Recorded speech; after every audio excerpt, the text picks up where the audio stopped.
नमस्कार, मैं हृदय धारवार। आप देख रहे हैं खबर भारत। आज हम बात करेंगे इसलिए होते हैं हादसे, मतलब हादसे जो होते हैं उसकी वजह क्या है, उस पर हम चिंतन करेंगे, विचार करेंगे। क्योंकि हादसे की वजह होती है कुछ ना कुछ, लेकिन सरकार भले ही कुछ भी करे, कार्य करे, सिस्टम करे, लेकिन हादसों की वजह क्या, उस पर आगे हम पहुँचना जरूरी है। चर्चा करेंगे, फिर सुनते हैं कुछ प्रतिक्रियाएँ।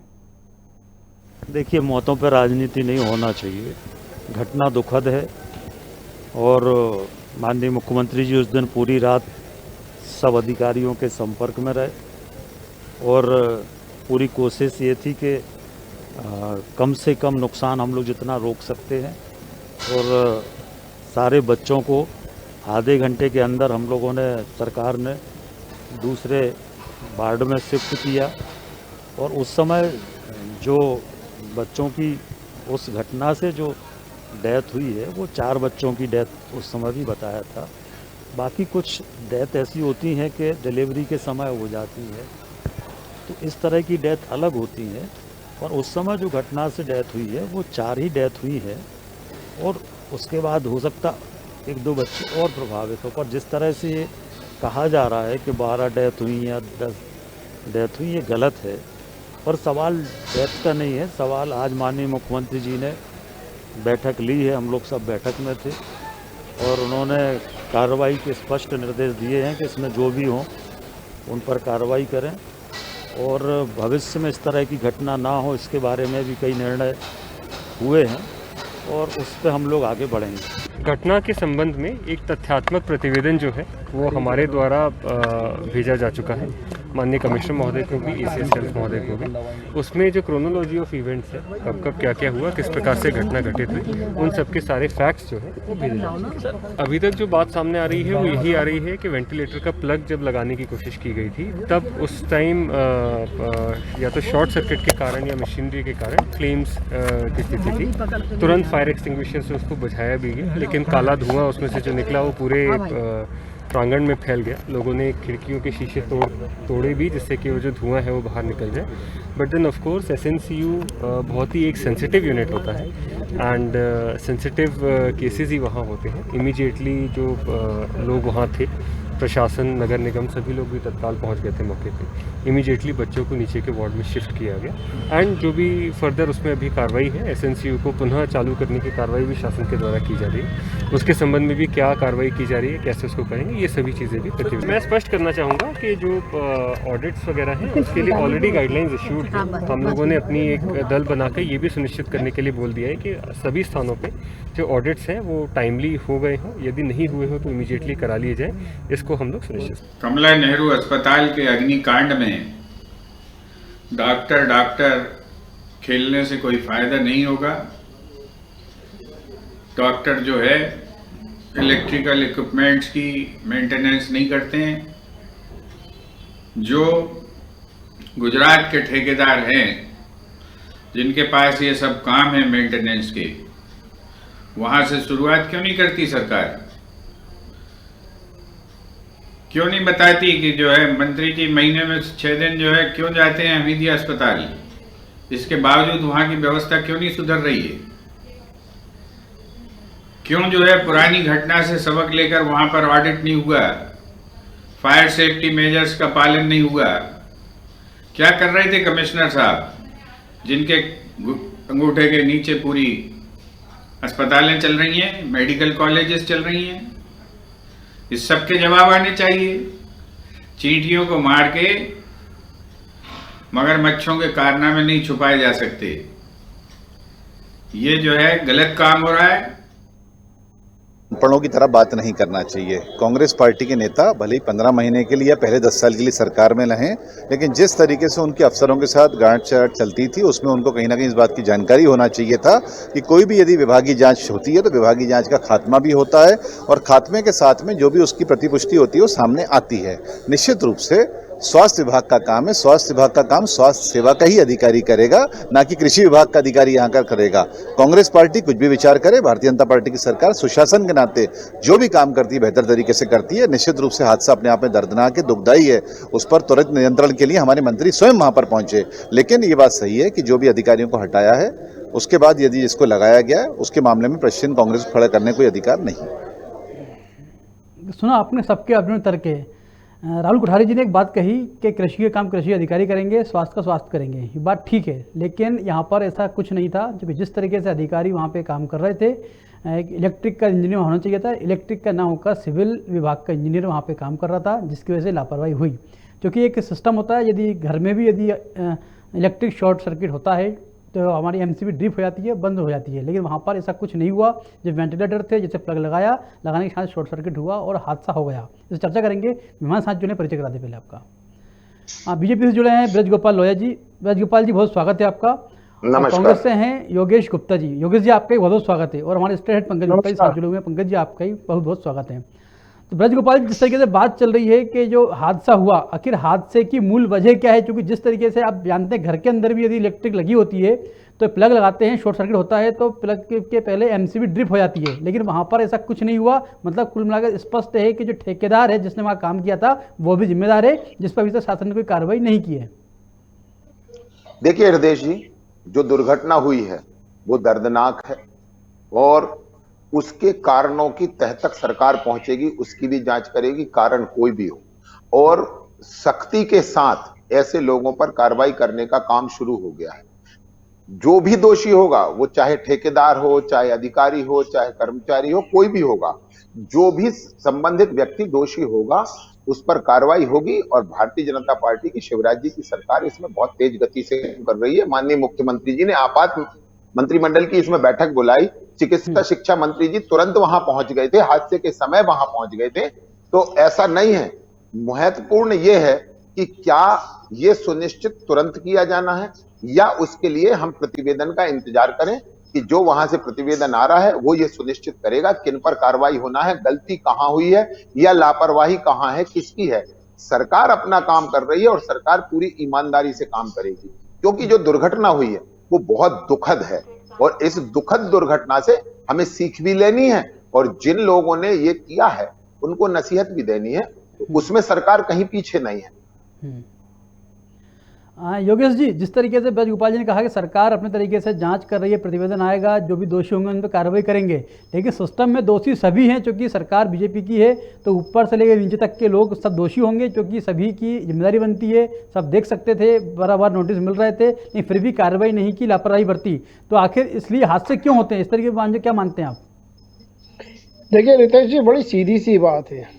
मध्य प्रदेश में भारतीय जनता पार्टी शासित सरकार कभी भी घटनाओं से सबक नहीं लेती है। बड़ी ही दुर्भाग्यपूर्ण और दुखद घटना तो ये है ही, मगर ऐसा कहने से क्या वो नौनिहाल जो 12 से 14 नौनिहाल आग में झुलसकर मर गए, वो वापस आ जाएंगे? क्या उन माओं की गोद पुनः हरी हो जाएगी जो उजड़ गई है? तो निश्चित रूप से जुलाई 2021 में जब इस प्रकार की एक घटनाक्रम घटित हो चुका था, उस पर भी जांच की बात कही थी मध्य प्रदेश शासन ने, मंत्री ने, चिकित्सा मंत्री ने। सर्वप्रथम मैं कांग्रेस पार्टी की तरफ से बड़ी ही विनम्रता के साथ माननीय शिवराज जी से अनुरोध करूंगा कि चिकित्सा विभाग के दोनों स्वास्थ्य विभाग के दोनों मंत्रियों को तत्काल प्रभाव से हटाया जाना चाहिए, विश्वास सारंग जी को और प्रभु राम चौधरी जी को। देखिए, इनकी जब से इन दो नेताओं ने स्वास्थ्य विभाग को संभाला है, तब से स्वास्थ्य विभाग में खासतौर से हमीदिया परिसर में कई ऐसे घटनाक्रम घटित हुए हैं जो पिछले 50-60 सालों में कभी नहीं हुए। तो निश्चित रूप से वो सब जो घटनाक्रम घटित हुए हैं, मतलब इस घटना से अलग हटकर अगर मैं वो कोविड काल में जो रेमडेसिविर इंजेक्शन चोरी हुए, दवाइयाँ चोरी हुई, इन सबको भी लेके चलें, तो निश्चित रूप से कहीं ना कहीं इन नेताओं को, उन लोगों को संरक्षण प्राप्त था। तत्पश्चात इस प्रकार की घटनाएं हुई, तब भी जांच की बात कही थी। ना जुलाई की घटना की जांच का कोई रिपोर्ट आज तक आया, क्या कार्रवाई की गई, ना ही हमीदिया हॉस्पिटल में जिस वार्ड में ये घटना घटित हुई वहां की वायरिंग चेंज करवाई गई, ना ही वहां नए रूप से इलेक्ट्रिफिकेशन करवाया गया। इवन वहां पर जो मौजूदा स्थिति साक्ष्य जो कह रहे हैं, वो ये कह रहे हैं कि प्लग लगाने तक की व्यवस्था नहीं थी, जुगाड़ मेंट से काम किया जा रहा था। जिसके फलस्वरूप वो स्पार्क हुआ और ये घटनाक्रम घटित हुआ। आपने 4 अधिकारी, जिसमें से एक CPWD के इंजीनियर को निलंबित कर दिया, बाकी 3 अधिकारियों को हटा दिया गया। उनकी जगह आपने किसको बिठाया? दीपक मरावी जैसे, जिसके ऊपर आरोप 2016 में शिवराज सरकार में ही हमीदिया हॉस्पिटल के स्टाफ ने गंभीर आरोप लगाए थे यौन शोषण के। नर्सों ने बाकायदा 2017 में 16 से 17 तक नर्सें परेशान रही, प्रताड़ित रही। उसके बाद उन्होंने प्रतिवेदन देकर, और उसमें एक महिला ने क्लियर कट ये बयान दिया है कि मेरे साथ यौन शोषण हुआ है, छेड़खानी करते हैं डॉक्टर मरावी। उसी डॉक्टर मरावी को आपने पुनः हमीदिया हॉस्पिटल का अधीक्षक बना दिया। क्या और अधिकारी नहीं है इतने बड़े अस्पताल स्टाफ में? तो ये शिवराज सरकार क्या कर रही है, क्या करना चाहती है, ये खुद ही कंफ्यूज नजर आ रहे हैं। सही बात है। मुझे लगता है इसका जवाब भी ब्रजगोपाल जी दे पाएंगे। ब्रजगोपाल जी, जिस तरीके से योगेश जी का भी आरोप है कि जो दीपक मरावी थे उन पर कई आरोप गंभीर लग चुके हैं पहले भी, और जिस अधीक्षण यंत्री को एक और वहाँ बिठाया है, उप यंत्री को, सॉरी, तो वो भी हैं शैलेंद्र परमार जी, जिनके ऊपर भी आरोप थे, निलंबित हो चुके थे। सीएम साहब की लिफ्ट फंसी थी एक बार मंत्रालय में, तो उस आरोप में निलंबित कर दिया गया था, तो उनको भी वहाँ पर बिठा दिया गया। तो ऐसे लोग जिन्होंने सीएम की जान खुद खतरे में डाल दिया था, क्या सुरक्षा कर पाएंगे? क्या व्यवस्था संभाल पाएंगे? हृदय जी, देखिए, बहुत एक सबसे महत्वपूर्ण विषय यह है कि बहुत सारे मामलों में बहुत सारे अधिकारी कई बार हटाए जाते हैं, कई बार निलंबित होते हैं, कई बार कुछ तात्कालिक रूप से जो किया जाना होता है वो है। क्या आप मध्य प्रदेश भर में इस तरह से अधिकारियों का चयन करेंगे? और जो लोग लगा रहे हैं, देखिए, मैं फिर से आपसे कहता हूं कि हमारे लिए ये राजनीति का विषय नहीं है, ये आरोप प्रत्यारोप का विषय नहीं है। मध्य प्रदेश में किसी भी लापरवाही से एक भी जान जाना दुर्भाग्यपूर्ण है और हम सबके लिए एक सबक है इसमें। परंतु जो कांग्रेस का राजनीतिक रवैया है वो हमें दुर्भाग्यपूर्ण लगता है। आप देख रहे हैं, आप मंत्रियों को हटाने की बात कर रहे हैं योगेश गुप्ता जी, आपको बहुत अच्छे से मालूम है कि अप्रैल से लेकर ये नवंबर तक महाराष्ट्र में लगभग 19 अस्पतालों में आग लग चुकी है, जिनमें 100 से ज्यादा मरीज मर चुके हैं। परंतु ऐसी बात भारतीय जनता पार्टी नहीं करेगी। पहुंच जाते हैं। मैं आपसे, मैं दूसरी बात कह रहा हूं, राजनीति कौन वही आपसे कहना चाहता हूं, राजनीति कौन वही आपसे कहना चाहता हूं, वही आपसे कहना चाहता हूं। मैं फिर से कह रहा हूं कि परंतु भारतीय जनता पार्टी इस विषय को इस स्तर पर नहीं बात करना चाहती। हम तो ये कहते हैं कि जो हुआ है वो दुर्भाग्यपूर्ण है, उसमें से दोषी आदमी को तत्काल हटाना था। जिन जिनको प्रथम दृष्टया माननीय मुख्यमंत्री जी ने और मंत्री परिषद ने माना, उन्हें हटा दिया गया। और ये भी नहीं है कि ये हटने का या दोषियों को चिन्हित करने का सिलसिला समाप्त नहीं हुआ है, ये निरंतर एक प्रक्रिया है। वही दोषी है ना सर, भी आरोप हैं। नहीं, देखिए, आरोप उन पर है तो किस तरह के हैं ये एक अलग विषय है। और आज किस चीज की जरूरत है? अभी कहा गया कि वहां इंजीनियर की जरूरत है तो इंजीनियर भेजा गया। अब वहां इंजीनियर आप जो हटाया गया है CPWD का, उसके स्थान पर तुरंत एक इंजीनियर की आवश्यकता है। और जो उपलब्धता वो निर्णय सरकार ने किया है। मैंने आपसे फिर, हमारी जिम्मेवारी है कि हादसे ना हो, और हादसे में अगर किसी को नुकसान पहुंचता है तो हम उसके दुख में साथ हैं। और तीसरी बात, जिनकी लापरवाही के कारण हुआ है उन पर कार्रवाई होगी, निश्चित होगी, ये बिल्कुल सच है। ये तीनों जो सरकार की जिम्मेदारी है, सरकार इनसे भाग नहीं रही है, तेजी से काम कर रही है। ठीक है, आपको आते हैं पंकज जी, आपने लंबे समय तक जरूर देखा, सिस्टम को जानते हैं, क्योंकि आपने बारीकी से चीज़ों को देखा भी, समझा भी है। तो आखिर जो इस तरह हादसे होते हैं, आखिर जिम्मेदार कौन है, क्या वजह मानते हैं आप इसमें? देखिए अजय जी, थोड़ा सा गंभीर विषय है। आपको बता दूं कि जो संस्था है CPA, है ना, CPA में अधिकारी जो काम कर रहे हैं वो अलग अलग विभागों से आए हैं। और खास बात यह है कि यहाँ अधिकारियों की भारी कमी है। आप सोचिए कि मात्र तीन उपयंत्री हैं जिनके ऊपर पूरे भोपाल की जिम्मेदारी है, और उसमें भी विधानसभा, मंत्रालय, सतपुड़ा, विंध्याचल और मतलब ये हॉस्पिटल, इतने बड़े बड़े मतलब महत्वपूर्ण संस्थान हैं। मात्र 3 सब इंजीनियर हैं, एक शैलेंद्र परमार जी जिनको आप देख रहे हैं, दूसरा आप जो भदौरिया निलंबित हो गए हैं, एक मनोज जी हैं जो विधानसभा देखते हैं। तो ये तीनों, और ये जो 2 बचे हैं, उन दोनों पे भी पहले निलंबित हो चुके हैं, दोनों पे क्या कहते हैं पहले भी लापरवाही के आरोप लग चुके हैं। अब आप अधिकारी कहाँ से लाएंगे? मुद्दा ये है कि जब आपके पास अफसर ही नहीं है, इसीलिए बार बार CPA की गुणवत्ता पे सवाल उठता रहा है। जब आप ऐसा विभाग क्यों बनाते हैं जहाँ पे आप अधिकारी है ही नहीं काम करने के लिए?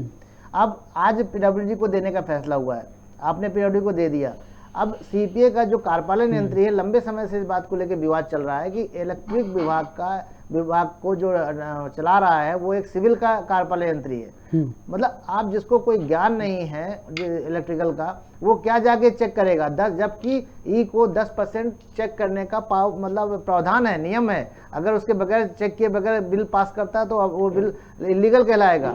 अब आश्चर्य आप करिए कि 10% चेक करने क्या जाएगा ई, जब उसको पता ही नहीं कि वायर कहाँ क्या होते हैं, ये क्या होता है। वो तो सड़क बनाने वाला, बिल्डिंग बनाने वाला व्यक्ति वायर और फिर इलेक्ट्रिकल का काम टेक्निकल काम है, तकनीकी काम है। इसको मतलब एक कोई भी जाके देखने जैसा हो गया ये तो आप जब इस तरह के दौर से काम करते हैं और लगातार चल रहा है, इतने सालों से चल रहा है, बार बार सवाल उठ रहा है, लेकिन सरकार ने कभी इस बारे में नहीं सोचा। हम हमेशा तभी विचार करना शुरू करते हैं जब हादसे बड़े हो जाते हैं। अब इस हादसों में आज 12 बच्चे जो गए हैं, जिनकी डेथ हुई है, अब उनकी भरपाई क्या निलंबन से हो जाएगी या उनको हटाने से हो जाएगी?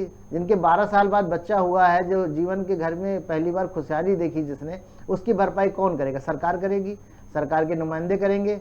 नहीं कर सकते ना। ये एक ऐसा पहलू है जिसमें आप उनको निलंबित करके भी नहीं कर सकते। निलंबन कोई सजा नहीं होती। अभी मुख्यमंत्री के जब लिफ्ट फंसी थी तो यही परमार जी को निलंबित किया गया था।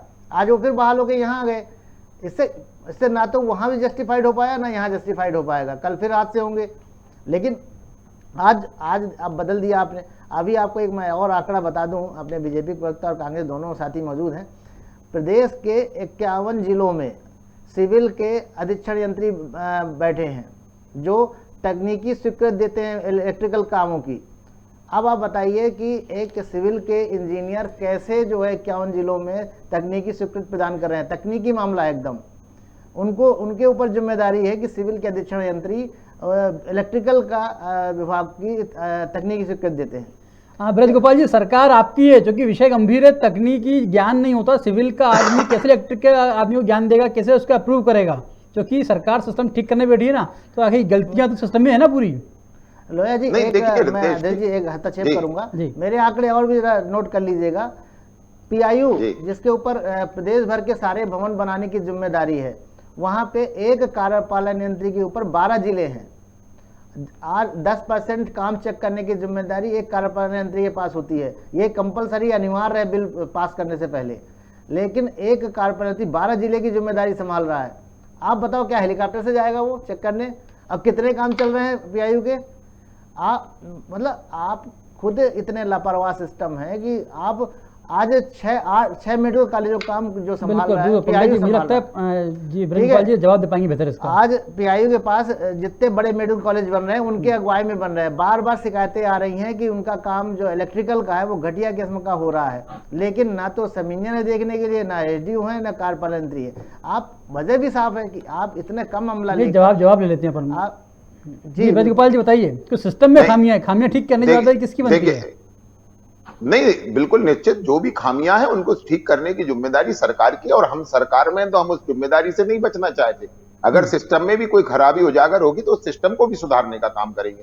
परंतु मैं एक थोड़ा सा इसमें एक अपनी बात मिलाना चाहता हूं कि निश्चित जो कह रहे हैं पंकज गुप्ता जी कि कहीं अधिकारियों की कमी है, तो परंतु एक और इसमें चीज को जोड़ना पड़ेगा कि हमने इस एसक्यूसी का भी गठन किया है और मध्य प्रदेश में क्वालिटी कंट्रोल के लिए एक प्राइवेट प्लेयर को भी उसमें शामिल किया गया है जो क्वालिटी का नियंत्रण करता है। पीआईयू में बिना एसक्यूसी के काम नहीं होता है। और हम पीडब्ल्यूडी के मामले में भी अगर कहें तो एसक्यूसी है जो क्वालिटी कंट्रोल को देखती है, उसको चेक करती है। और वो जो लोग हैं वो लोग टेक्निकल लोग भी होते हैं और वो विभाग से रिटायर्ड अधीक्षण यंत्री स्तर के व्यक्ति होते हैं। एपीडी के स्तर का व्यक्ति होता है जो पीआईयू में जिन लोगों के पास ये काम होते हैं। तो ऐसा नहीं है कि सरकार ने एकदम छोड़ दिया है, परंतु सरकार ने दोनों मोर्चों पर काम किया है। और यदि कहीं किसी मोर्चे पर कोई कमी है तो वो भी हम ही पूरी करेंगे। और हमारी जो जिम्मेदारी है उससे हम नहीं भाग रहे हैं। परंतु जो मूल बात है वो मूल बात यह है कि इन हादसों को और इन मौतों को राजनीतिक दृष्टि से देखना, राजनीतिक दृष्टिकोण इसमें डालना, यह दुर्भाग्यपूर्ण है, जिसकी हम कांग्रेस की निंदा कर रहे हैं। हम इस बात से स्वीकार नहीं पीछे हट रहे हैं कि जहां जहां कमियां हैं, जैसे अभी इंजीनियर्स की कमी की बात आई, कई बार विभागों की भी बात आती है। मैं भी ये बात जानता हूं कि ईएनसी होता है, ईएनसी सारे विभाग सबसे ऊपर होता है, परंतु वो ईएनसी सारी ब्रांचों का नहीं हो सकता है। वो ईएनसी एक ही ब्रांच का होता है, परंतु वो सारे ब्रांच को देखता है। तो ऐसा नहीं है कि इंजीनियर्स की योग्यता में कमी है। कई बार ऐसा होता है कि बहुत सारे अलग अलग इंजीनियर जो उस ब्रांच के नहीं है परंतु वो उसमें काम करते हैं। जी योगेश जी बोलना चाहते हैं आप? देखिए हृदय जी, 2 साल से हमीदिया हॉस्पिटल का फायर सेफ्टी ऑडिट नहीं हुआ। फायर इंस्टिंग्विश जो थे वो प्रॉपर वर्किंग ऑर्डर में नहीं थे। किसी के सेफ्टी वॉल नहीं खुल रहे थे, किसी का अंदर गैस ही नहीं थी आग बुझाने वाली। तो देखिए इस प्रकार की जो लापरवाहियां पहली दूसरी तीसरी बार नहीं हुई है, कई बार हो चुकी है। और शिवराज जी की संवेदनशीलता देखिए आप कि मात्र वहां से 5 किलोमीटर की दूरी पर हैं। 5 भी ज्यादा बोल दिया मैंने, 3.5-4 किलोमीटर की दूरी पर मुख्यमंत्री निवास है हमीदिया हॉस्पिटल से। आज की डेट तक उन्होंने घटना स्थल पर जाकर उसका मुआयना करना उचित नहीं समझा। ये राजनीति की बात कर रहे हैं ब्रजमोहन लोया जी, बड़े आदर से निवेदन कर रहा हूं, ये राजनीति का विषय है ही नहीं। कांग्रेस पार्टी नहीं मानती इसको। आप लोग हमेशा कांग्रेस को आरोपित करते हो, क्या प्रश्न पूछना गुनाह है आपकी सरकार से? हमें विपक्ष का दायित्व दिया है मध्य प्रदेश की जनता ने, हम तो प्रश्न पूछेंगे। इसमें आपको राजनीति दिखती है? आपकी ये गंदी मानसिकता जो है इसको थोड़ा सा चेंज करने की आवश्यकता है। आप विपक्ष के सुझावों पर अमल तो नहीं है, उस पर आरोप अलग लगाते हैं। बहुत ही निंदनीय आपका ये बयान है कि ये राजनीति का विषय है। तो देखिए मैं लोया जी की बात का तो जवाब नहीं, ये राजनीति का विषय नहीं है योगेश जी। जी हाँ, मैं इसीलिए बोल रहा हूँ, ये बहुत ही मैंने ये नहीं कहा, मैं ये कह रहा हूँ ये राजनीति का विषय नहीं है। और विपक्ष की ये जिम्मेदारी है कि कहीं गलत है तो वो सरकार का ध्यान आकर्षित करे, ये विपक्ष की जिम्मेदारी है और उसके लिए हम आपका स्वागत करते हैं।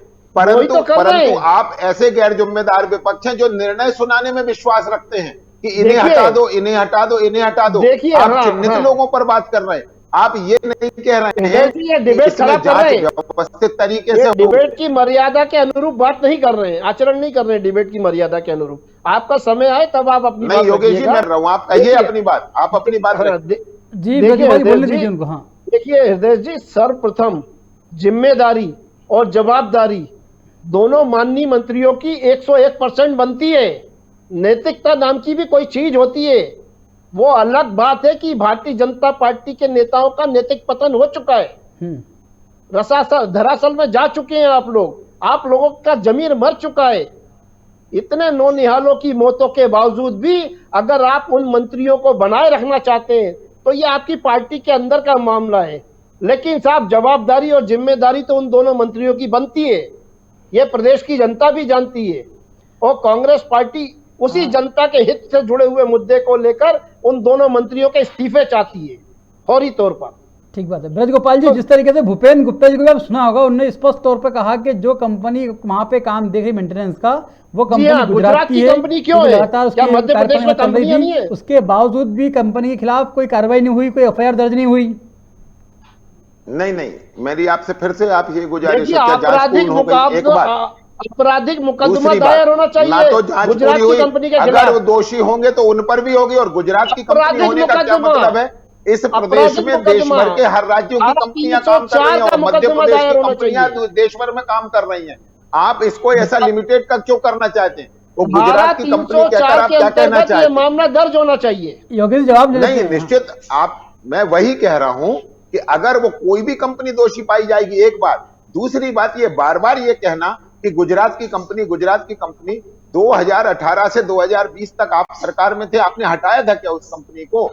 आपने कुछ नहीं किया ना, आपने मरावी के खिलाफ कोई कार्रवाई की। ये क्या करेंगे? कंपनी को जो ऑर्डर दिया गया था, जितने जवाब सुनने पहले अपन बात जो मध्य प्रदेश शासन भारतीय जनता पार्टी शासित शिवराज जी ने योगेश जी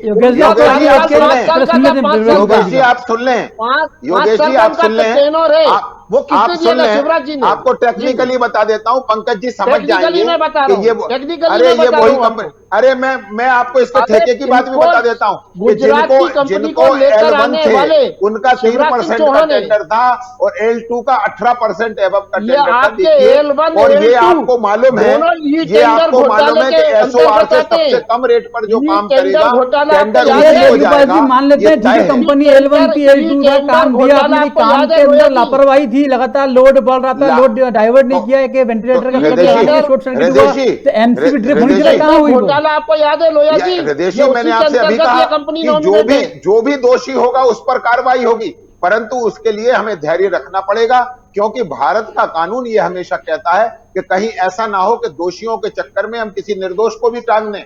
तो अरे इसलिए जुलाई दोषियों को सवाल छोड़ा नहीं इसलिए खड़े जाएगा, होते हैं, सवाल इसलिए दोषियों उठते को हैं, छोड़ा हमने नहीं देखा है जाएगा। रेमडेसिविर इंजेक्शन जुलाई चोरी हुए थे, योगेश जी, चोरी के बाद एफआईआर दर्ज हुई, लेकिन आज 2021 तक में जांच भी के हुआ पता नहीं था। कहाँ चली गई। जुलाई 2021 योगेश में जी, ये घटनाक्रम घटित हुआ था। क्या जांच निकली आपकी? क्या निष्कर्ष है?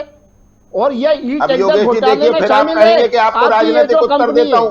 देखिए, फिर ये आप जो आपकी कहेंगे, कंपनी कल है, परसों का ये जो अखबार आपकी पढ़ कंपनी लीजिए, है गुजरात अंसल की, प्लाजा ये के टेंडर अंसल घोटाले बंधुओं में आई को थी। 21 साल कमलनाथ बाद जी इनको परसों उजागर सजा कर हुई रहे है। थे, आपने 21 सरकार गिरा बाद दी। जो आपको याद है योगेश अंसल जी, प्लाजा में क्या वेदगोपाल जी, हुआ एक था? एक करके बात तो रखें, देखिए, अपनी बात स्पष्ट होगी, जनता समझ में आएगी।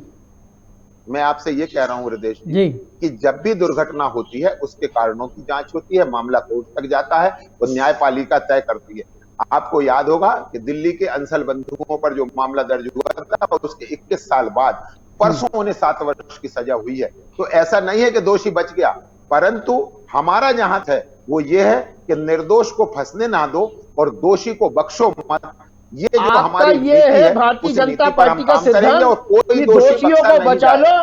दोषियों को दोषी बचा लो और निर्दोषों को नहीं। हटा दो। ये आपका आप- कार्य नहीं, नहीं, चलिए ठीक है, योगेश जी, पंकज जी, योगेश जिस जी, तरीके से हम आपने देखा योगेश जी, लगातार जितने उपमुख्यमंत्री की दोषियों बात को हो, सजा हुई है एमपी की वो बात हो, हमारे जिस फील्ड में काल काम में हुई है। करते हैं, लेकिन आपने राजनीतिक IAS प्रभाव के अधिकारियों चलते, की संपत्ति प्रशासनिक जब्त करने प्रभाव का के काम चलते हमने अच्छा किया मन है। चाहा पद पा लेते हैं, पद देखिए, के बाद ऐसा में इस नहीं तरह की होता। लापरवाही अक्सर होती है। देखिए हृदय जी, मैं आदरणीय दोनों प्रवक्ताओं से कहना चाहूँगा कि एक कहावत सुनी होगी, अंधेर नगरी चौपट राजा, जिसमें correct। हम वो बचपन से ये खेल खेलते थे, ये प्ले खेलते थे, जिसमें हम अंतिम में ये साबित नहीं कर पाते कि आखिर दोषी कौन। मतलब वो जरूर पढ़ा होगा, सबने देखा होगा थिएटर में ये प्ले। तो आज हमारे यहाँ जांच का मतलब यही होता है कि अंत तक आप पता नहीं कर पाएंगे कि दोषी कौन है। और रही बात लोहिया जी को एक बात और मैं याद दिला दूं कि अभी कुछ दिन पहले जो बिजली जाने के मामले में हमीदिया से जो एक उपयंत्री को निलंबित किया गया था, आज उसको फिर से जब जेपी अस्पताल की जिम्मेदारी सौंप दी गई है। तो एक जहां से आप जिसको हटा रहे हो उसको फिर वहीं ले जा रहे हो, अंतर क्या रह जाता है। दूसरी बात, दूसरा मैं और एक बात याद दिला दूं कि जो पिछला हादसा हुआ था उसके बाद कमिश्नर की अध्यक्षता में जो कमेटी बनाई गई थी, उसकी फाइंडिंग्स क्या थी वो आज तक नहीं बनी। Yes। वो अगले हादसा रोकने के लिए ये कमेटी बनाई गई थी कि भविष्य में ऐसी घटना का पुनरावृत्ति ना हो। सेम यही अस्पताल, इसी के बगल का वार्ड जिसमें आग लगी थी एसी में, तो उसके जुलाई बाद ये 21 की एक कमेटी घटना बनाई गई थी जिसमें ये फाइंडिंग्स निकालनी थी कि भविष्य में ये दुर्घटना दोबारा ना हो। लेकिन आज की डेट में अभी भी उसकी फाइंडिंग्स ही बाहर नहीं आई। उसके सुधार की बात तो छोड़िए, तो आप सरकार की जो ये गति है ना, ये दोनों लोग, मेरे वरिष्ठ प्रवक्ता दोनों जानते हैं कि सरकार की गति कितनी तेज चलती है और ये कितने साल बाद इसका असर आएगा कहना बड़ा मुश्किल है। लेकिन मेरा सवाल फिर यही है कि क्या 12 लोगों की मासूम मौतों के लिए ये सज़ा पर्याप्त है, या उनके जिनके बच्चे इस दुनिया से चले गए, क्या वो इनको उनके सुकून मिल पाएगा इस सज़ा से? सिर्फ हटा देना, एक निलंबन कर देना, क्या आपको लगता है कि ये पर्याप्त है? हाँ पंकज जी, समय का अभाव है, ब्रजगोपाल जी, योगेश जी, क्योंकि समय का अभाव है।